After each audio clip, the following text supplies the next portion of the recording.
congratulations, thinking that they'll never see Rex Lapis again. And here you are looking all relaxed.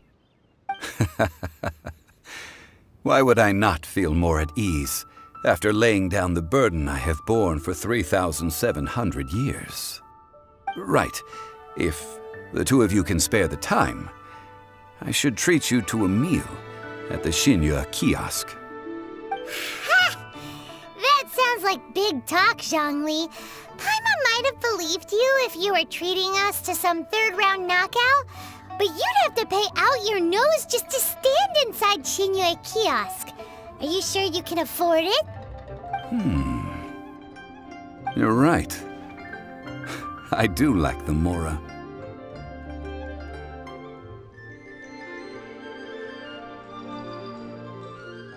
As the Rex Lapis Morax, I can easily create Mora.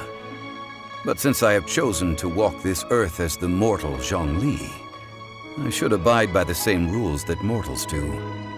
When I was journeying with you, though I still had the Gnosis in hand, I knew that I must soon retire from my role as an Archon, so I had to rehearse a little for my new life. Oh, no wonder!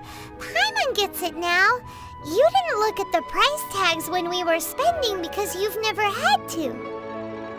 But since you weren't used to not being able to just make more Mora as and when you wanted to, you had to try becoming a parasite to society who lives off of other people's credit. Well, we were only spending Fatui money. You don't have to say it like that. In the City of Commerce, we do not merely exchange money or goods. We also exchange knowledge, memories, and foresight, as well as positions, roles, and lives. The Archon Morax could never experience life as the true mortal Zhongli could, no matter how many times he descended to be with his people. I must thank you for that. I will treasure the memories that I made as Zhongli, traveling the streets of Liyue with you. That is true. But there is no journey that does not end. No meetings without partings. Paimon thinks that we should make a move and continue our search for the Seven. I fear that continuing your journey may be difficult. The nation that neighbors Liyue by sea, Inazuma, is presently closed. Yes, the nation has been closed by order of its deity, the Electro-Archon Ball. And just as the people of Liyue preferred to call me Rex Lapis, she too goes by another name among locals in Inazuma. Paimon thinks we've heard that one before. Raiden? That is the case. And since Raiden is also the Shogun of Inazuma, people call her the Raiden Shogun. That said, though people at the wharf were saying that the situation in Inazuma is very tense, Paimon doesn't remember that always being the case. It wasn't that bad last year. Zhongli, since you're Rex Lapis, shouldn't you know something about what's happening there? Just how did Inazuma become a closed nation? It's because of visions. Visions? When faced with circumstances beyond their control, humans often bemoan their lack of power. But if a person shows true strength of will at a desperate and fateful moment in their life, the gods will look upon them with favor. This is what visions are. Magical foci bestowed upon those who have been acknowledged by the gods. Uh-huh. That's how people in Teyvat see it. But starting from last year, the Raiden Shogun began promulgating the Vision Hunt Decree. Vision Hunt Decree? Yes. It was an order to seize all visions within Inazuma's borders, and to inlay them upon the hands of the statue of the omnipresent god. They want to seize visions. But why? Aren't visions blessings from the gods?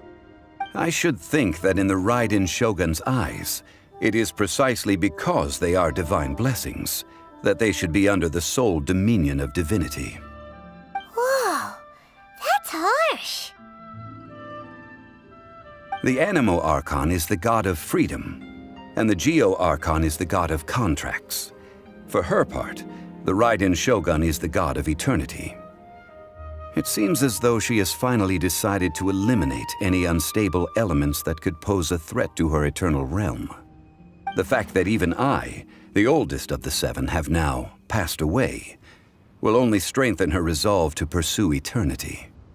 Knowing her, she must have again quoted that adage she is most fond of when proclaiming that decree to her people. 7 ideals for 7 gods, and of these, eternity is nearest unto the heavenly principles. All right then. Was there anything else you wished to know?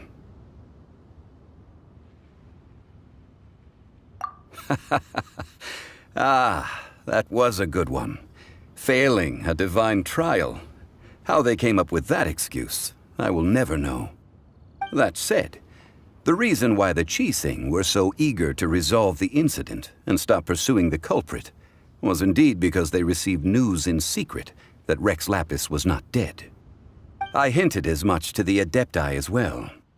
How did I accomplish that, you ask? Have you ever heard of this particularly convenient Adepti art known as gifting dreams and visions? All right then. Was there anything else you wished to know? Well then, I suppose you'll have to find a way to get inside this closed nation. Have patience. I suspect that some serendipity must first come into play.